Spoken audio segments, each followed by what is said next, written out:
सादरा जिला विकास समिति की प्रथम बैठक डीसी ऑफिस नंदनगरी के सभागार में आयोजित की गई। यह बैठक जिला विकास समिति के अध्यक्ष जितेंद्र महाजन की अध्यक्षता में की गई, जिसमें जनप्रतिनिधि, आरडब्ल्यूए के पदाधिकारी, सामाजिक संगठन के पदाधिकारी तथा सभी सरकारी विभागों के अधिकारी उपस्थित रहे।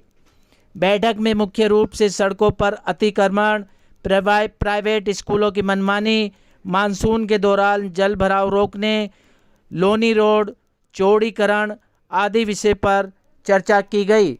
इसी के साथ अनऑथराइज चल रहे ओयो होटलों पर भी कार्रवाई करने के दिशा निर्देश दिए गए। आप तस्वीरों के माध्यम से देख सकते हैं किस तरीके से इस सभागार में सभी सरकारी और गैर सरकारी संगठनों के अधिकारीगण मौजूद हैं और जन सुनवाई के दौरान सभी लोग अपनी अपनी समस्या रख रहे हैं और अधिकारियों को दिशा निर्देश दिए जा रहे हैं कि जो भी समस्या हो उस पर तुरंत कार्रवाई होनी चाहिए। कार्यक्रम में पहुंचे मुख्य अतिथिगण और समिति के अध्यक्ष जितेंद्र महाजन का क्या कुछ कहना था, सुनिए उन्हीं की जुबानी। और लैक ऑफ कम्युनिकेशन या लापरवाही के कारण जिन समस्याओं के ऊपर काम नहीं हो रहा है, इस कमेटी के माध्यम से वो सारी चीजें ऊपर तक आए। एक एपेक्स कमेटी ऊपर है जिसको सीएम खुद चेयर करेंगी और एक कमेटी यहाँ नीचे है। यहाँ से जो भी जानकारियां, जो भी अनुभव है या जो दिक्कतें यहाँ पर आ रही हैं, वो सारी की सारी बातें जो है उस एपेक्स कमेटी के लिए जाएंगी और उस एपेक्स कमेटी के आधार पर जो है वो चीजें जो है ये समस्याओं को रिजॉल्व करने का एक प्रयास जो है वो किया जाएगा। तो अभी पिछले दिनों लगभग 2 जन सुनवाई में मेरा जाना हुआ और मैं अपने डीएम मैम को बहुत बहुत अभिनंदन और बधाई देना चाहूंगा कि जितनी जन सुनवाई इस डिस्ट्रिक्ट में हुई है, अभी किसी भी डिस्ट्रिक्ट के अंदर उतनी जन सुनवाई नहीं हुई। मैं दूसरी डिस्ट्रिक्ट का भी देख रहा था तो उसके अंदर मैंने देखा कि वही डीएम अवेलेबल है या नहीं है, डीएम प्रेजेंट है या नहीं है। मगर मैंने जितनी भी जन सुनवाई में मैं गया तो उसके अंदर डीएम मैम जो है वो खुद उपस्थित थी। तो ये भी अपने आप में एक बहुत अच्छा प्रयास जो है वो डीएम कर रही है। Being present for the first DDC meeting of this year and after setting up of the new government. DDC is an important institution. जिला स्तर पे विकास कार्यों का एक रिव्यू करने के लिए कौन सा डिपार्टमेंट कैसा परफॉर्म कर रहा है, जो गवर्नमेंट की स्कीम्स हैं, प्रोग्राम्स हैं, उनके इम्प्लीमेंटेशन का स्टेटस कैसा है, जो भी पब्लिक ग्रीवेंसेस हैं उनका रेजोल्यूशन मैकेनिज्म कैसा है।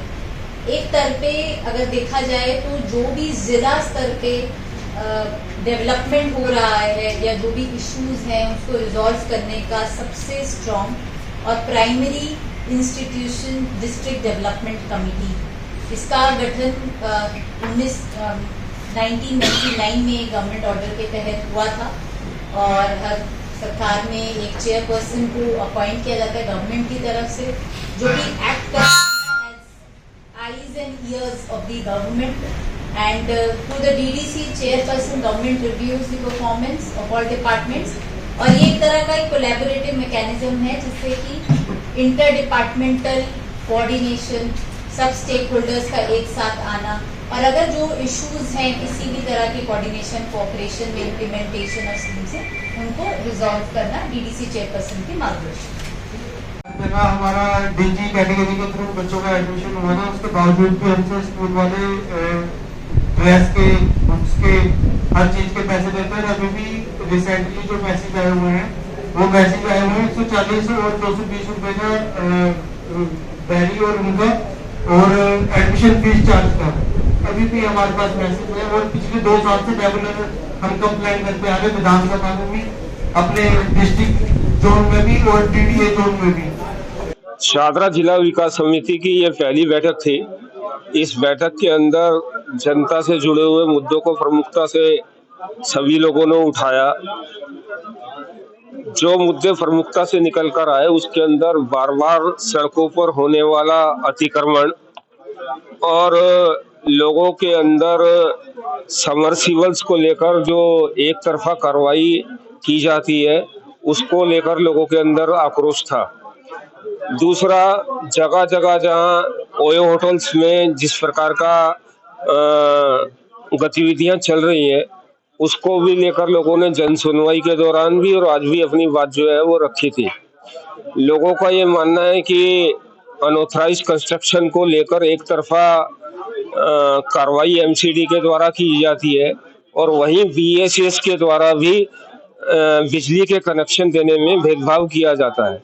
ऐसी सब समस्याओं के ऊपर आज ये डिस्कस हुआ और आने वाली इन विषयों के ऊपर जो भी डायरेक्शन अधिकारियों को देना चाहिए था वो दिया गया है और कहा गया है कि अगले 15 दिन के अंदर जो है एक्शन टेकन रिपोर्ट जो है वो यहाँ पर रखी जाएगी।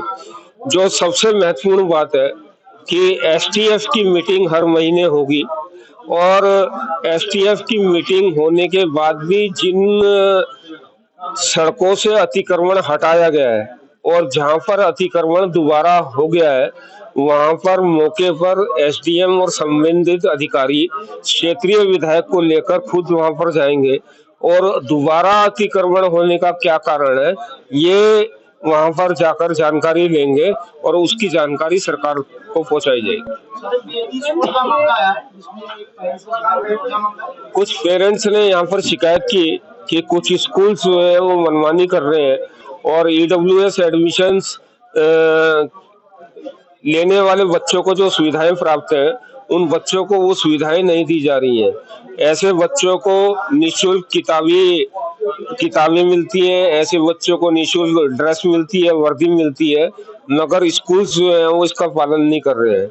अगले मीटिंग से पहले इनको भी एजुकेशन डिपार्टमेंट को भी एक्शन टेकन रिपोर्ट प्रस्तुत करने के लिए कहा गया है जिससे इन बच्चों को रिलीफ मिल सके। पिछली भी आज ओयो होटल्स को लेकर यहाँ पर चर्चा हुई और अधिकारियों ने ये बताया कि उनको एमसीडी ने बताया कि इन होटल्स को लाइसेंस दिया गया है।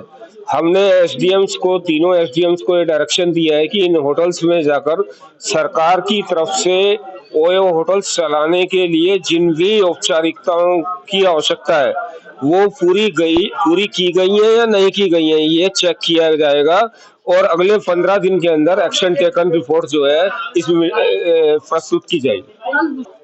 हमारी भी जानकारी कुछ इसी प्रकार की है, इसीलिए हमने संबंधित एसडीएम्स को ये निर्देश दिया है कि वो अपने अपने इलाकों में काम कर रहे ओयो होटल्स में जाएं और वो कानूनी प्रक्रियाओं का पालन कर रहे हैं या नहीं कर रहे हैं इसकी जानकारी जो है वो अगली मीटिंग में दें। अगर उन लोगों के पास कानूनी औपचारिकताएं उन लोगों ने पूरी नहीं की है तो मैं आपको विश्वास दिलाता हूं ऐसे होटल्स के खिलाफ कार्रवाई आने वाले समय में होगी। जानकारी दी है कि जुलाई से वो स्कूल चालू हो रहा है। जितने भी स्कूल चालू करने के लिए एनओसी चाहिए, जो भी वहां पर बच्चों के लिए सुविधाएं चाहिए वो सारे कामों को जुलाई से पहले पूरा कर लिया जाएगा। हमने इसके अंदर अवैध सबमर्सिबल का चयन करते समय लिस्ट बनाते समय कोई पार्शलिटी ना हो इसको लेकर भी हमने डायरेक्शन दी है और मैंने इस मीटिंग के अंदर खुले तौर पर कहा है कि इस पूरे डिस्ट्रिक्ट के अंदर चलने वाले होटल्स, चलने वाले बैंक्वेट हॉल्स और बड़े स्कूलों की लिस्ट बनाई जाए कि एक तरफ उनके अंदर पानी की व्यवस्था किस प्रकार की जा रही है। एक तरफ आप गरीब आदमी को सबमर्सिबल लगाने की परमिशन नहीं देंगे, उसका सबमर्सिबल सील करेंगे, दूसरी तरफ साधन संपन्न लोग जो है दूसरी प्रकार इस तरह के होटल्स हैं, इस प्रकार के बड़े बैंक्वेट हॉल हैं, उनके अंदर इस पानी के लेकर क्या व्यवस्था की जाती है ये जानकारी भी हम लोगों ने मांगी है। वैद्य बाबूराम वर्मा 15 सालों का इलाज का भरोसा।